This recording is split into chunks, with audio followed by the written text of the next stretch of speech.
La revue de presse de Marion Lagardère. Bonjour Marion. Bonjour Patrick, bonjour Julie, bonjour à tous. Dans la presse ce matin, la perspective d'une capitale sans voiture à moteur à essence d'ici 2030. Et l'annonce faite par la mairie de Paris génère, c'est le moins qu'on puisse dire, quelques réactions spasmodiques. Dans Midi Libre par exemple, Jean-Michel Servan fustige ce qui sent à plein nez le bon vieux plan Com.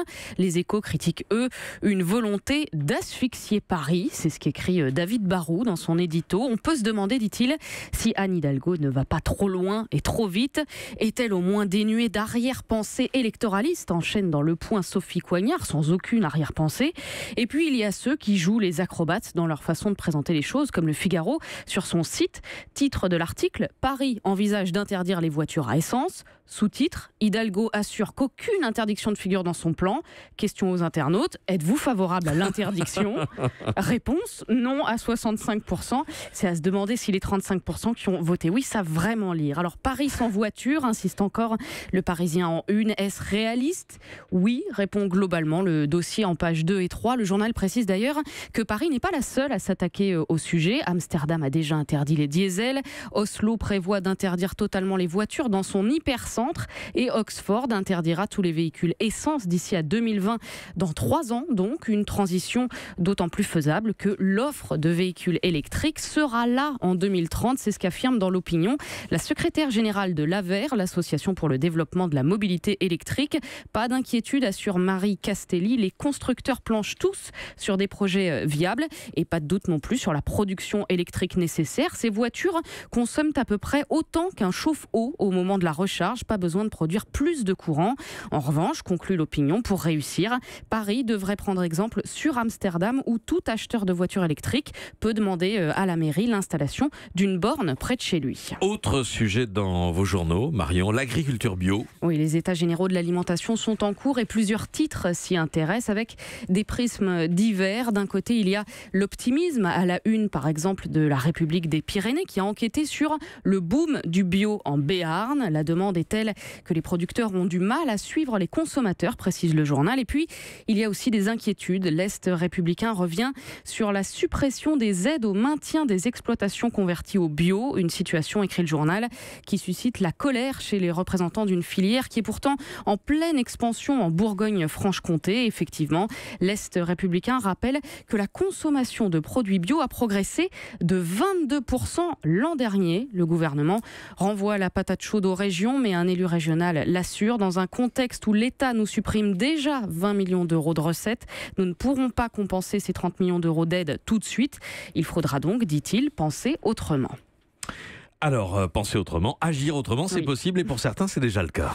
Par exemple, à Mouans-Sartoux, 10 300 habitants dans les Alpes-Maritimes. Reportage à lire dans Le Monde. Depuis 2012, écrit Camille Labro, cette petite ville perchée sur les hauteurs de Cannes nourrit ses écoliers en 100% bio, soit plus de 1000 repas par jour, sans surcoût. Pour y parvenir, l'article explique comment la commune s'est attaquée au gaspillage alimentaire. En 2010, raconte l'adjoint au maire, nous étions dans la moyenne nationale avec 150 grammes de reste par repas de 450 grammes. Un tiers de la nourriture partait à la poubelle. Tout le fonctionnement des réfectoires a donc été revu. Portions à la demande, possibilité de goûter avant de se servir ou encore tri des déchets effectués par les enfants. Résultat, les cantines ne jettent désormais que 30 grammes par repas contre 150 auparavant. Restait la question de l'approvisionnement local. À défaut de trouver des agriculteurs bio capables de répondre aux besoins, la municipalité a décidé en 2011 de produire elle-même ses légumes. Alors disons-le, c'est un peu le reportage du bonheur, Patrick, parce que tout le monde est content. Le paysan à qui la mairie a confié la mission de cultiver les légumes et qui a le statut de fonctionnaire, les cantiniers qui sont heureux de travailler des produits frais et le plus important peut-être, les enfants. Le bio, c'est bon au goût, atteste Evan, 9 ans.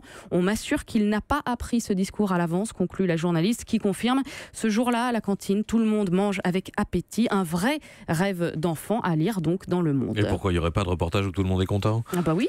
Enfin, cette interview du chef étoilé Thierry Marx dans VSD. Oui, c'est pas un scoop parce qu'il parle beaucoup, souvent et un peu dans tous les médias, mais le titre de VSD attire l'attention.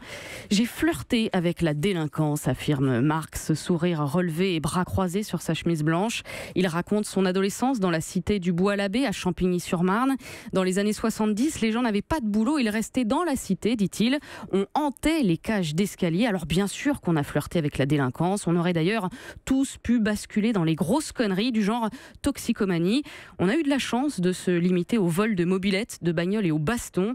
Thierry Marx qui raconte ça avec toute sa gouaille. Entre gitans et gens des cités, c'était violent. Souvent le vendredi soir, on se retrouvait aux halles pour se foutre sur la gueule, pour faire chier tout le monde, les commerçants et les autres. Finalement, c'est sa passion de Bruce Lee qui l'a calmé. Il s'est inscrit au judo, puis a passé son CAP cuisine en candidat libre. La suite est connue. Le jeune qui volait des voitures s'est retrouvé avec 2 étoiles au Michelin. Bon, c'est une jolie histoire, en partie reconstituée, sauce happy end peut-être, hein. Mais ça n'enlève rien au message, celui qui sous-entend que parfois, de temps en temps, malgré l'ampleur du défi, ce qui est mal engagé ne tourne pas forcément mal. Merci, la revue de presse de Marion Lagardère. Vous restez avec nous dans un instant. Jésus, Johnny, des virus, des vinyles et des vaccins. Europe 1.